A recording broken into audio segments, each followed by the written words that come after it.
costumo fazer isso, mas eu achei que eu provavelmente deveria, apenas no caso de pedirem mais alguma evidência ou algo assim.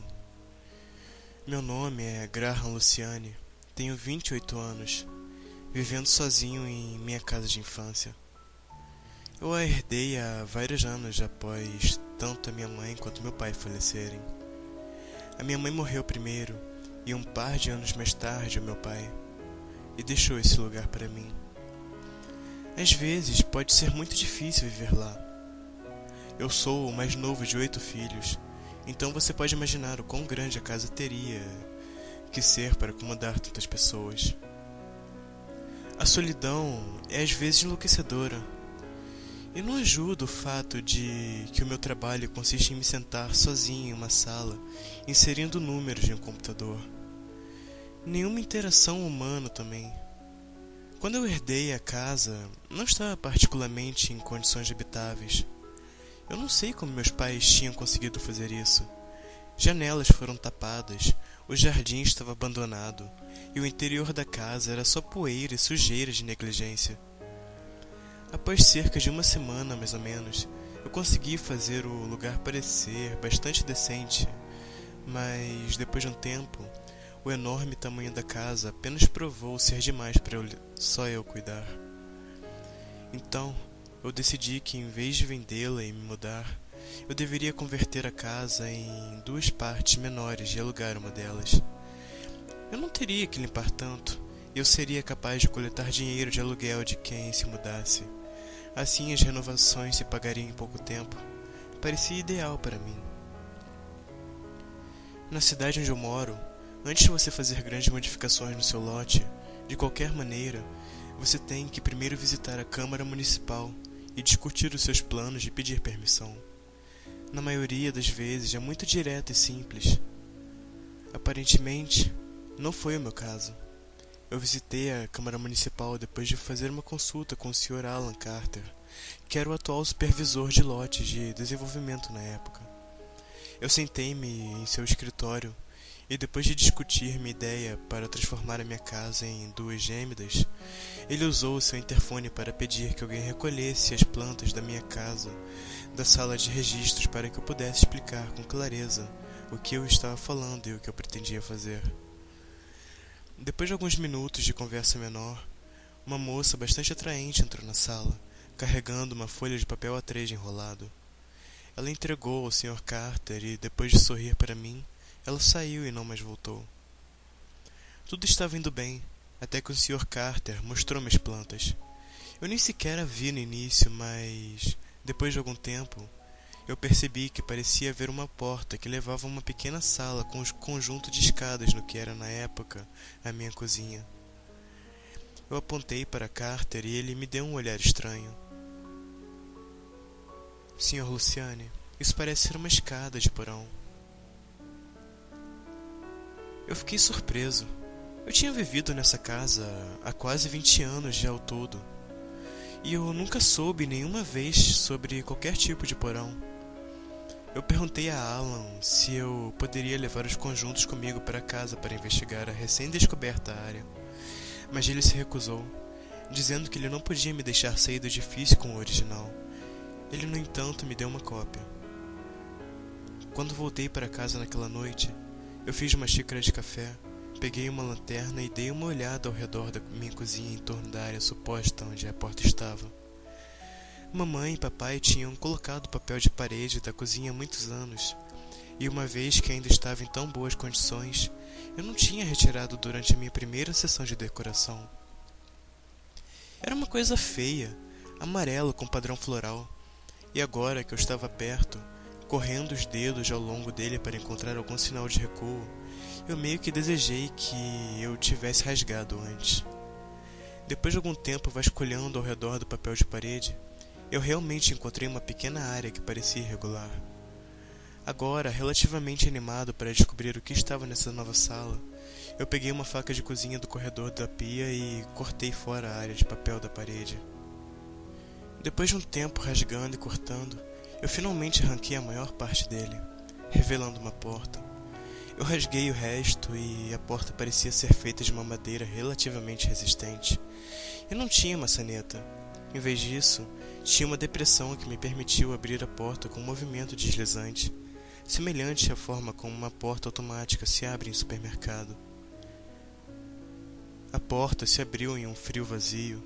A julgar pela posição da porta, o cômodo estava sobre o primeiro conjunto de escadas.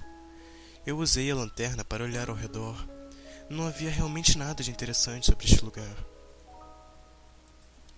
Ou pelo menos, não havia nada para indicar qualquer razão por que ele havia sido selado. Havia um cheiro estranho de sujeira e terra, e foi nesse momento que eu percebi.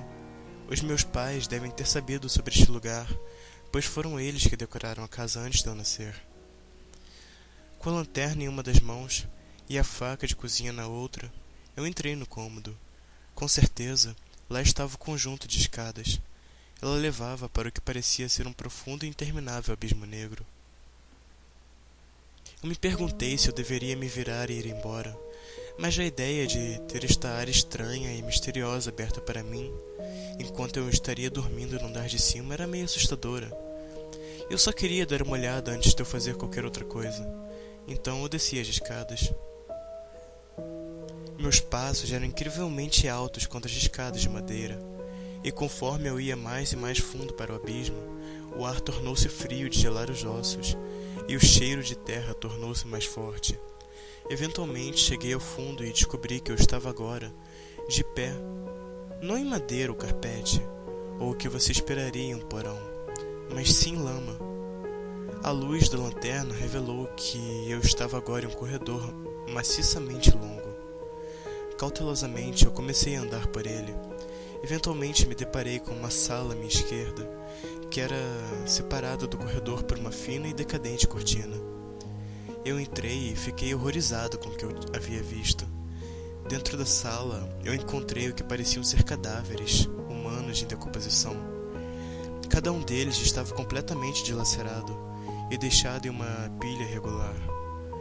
Havia um cheiro de terra relativamente suave até agora, mas quando eu entrei na sala, o cheiro fétido de carne tinha me atingido.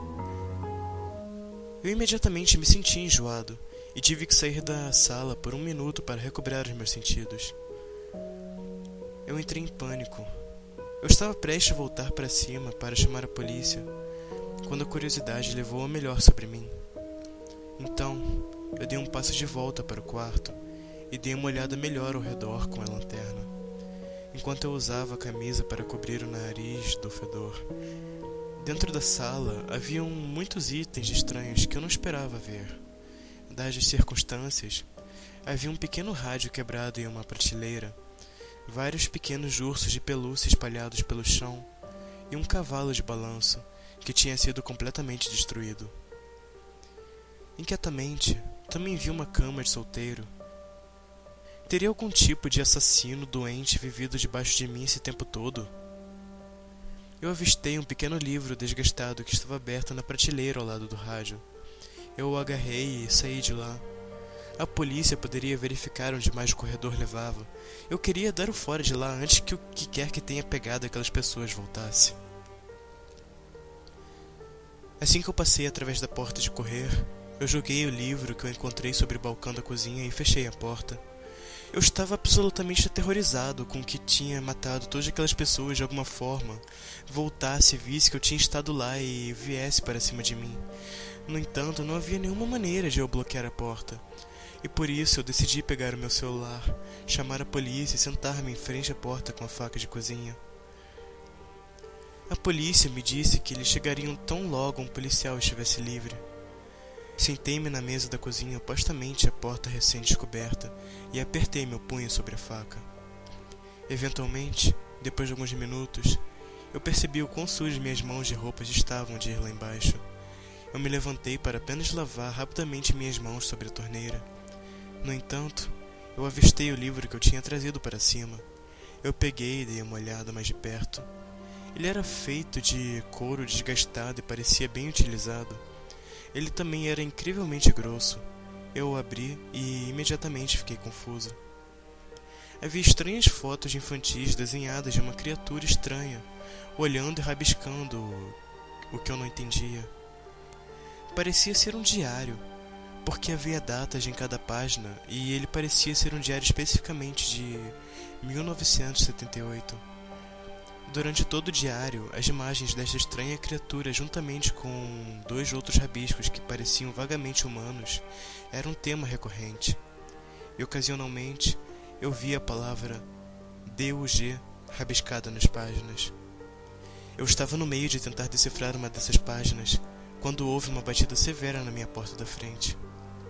Eu me levantei, ainda segurando a faca de cozinha, e atendi. Era a polícia, finalmente. Eles vasculharam a casa e me levaram para a delegacia. Uma das minhas preocupações era de que eles pensariam que eu tinha cometido algum tipo de assassinatos doentios, mas a polícia estava realmente muito de mente aberta. E uma vez que eu mostrei a eles o diário, me pediram para mantê-lo para investigação. E é claro que eu deixei. Eu fui enviado para uma casa transitória policial, até que minha casa tivesse sido totalmente investigada. E quando me chamaram para a delegacia cerca de 3 dias depois, eles tinham alguma notícia para mim. Um policial um tanto rechonchudo, mas ainda assim austero, me informou que o corredor debaixo da minha casa levava a um pequeno galpão de eletricidade um tanto longe da minha casa, que havia sido arrombado por dentro há alguns anos atrás e não tinha sido reparado. Ele me disse que alguém realmente estava vivendo naquele porão de minha casa, e depois de fazer algumas análises de DNA dos cabelos que encontraram sobre a cama do cômodo, eles descobriram que ele possuía similaridade com o meu. Eles também descobriram que quem quer que estivesse vivendo debaixo de mim todo esse tempo tinha parcialmente devorado os corpos no cômodo. Ele também me disse que tinha verificado os registros médicos anteriores meus, de meus irmãos e de meus pais, e tinha descoberto que a minha mãe, de fato, tinha dado à luz a 9 filhos. O mais velho deles, nascido em 1972, e que tinha sido diagnosticado com uma doença desconhecida que causava várias mutações horríveis. Eu fui presenteado com uma certidão de nascimento da criança mencionada, e quando eu vi o nome dele, de repente eu percebi, e eu não acreditei.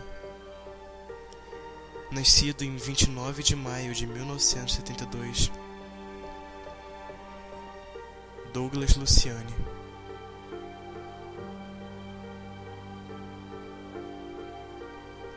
Eu sou o mais novo de 9 filhos.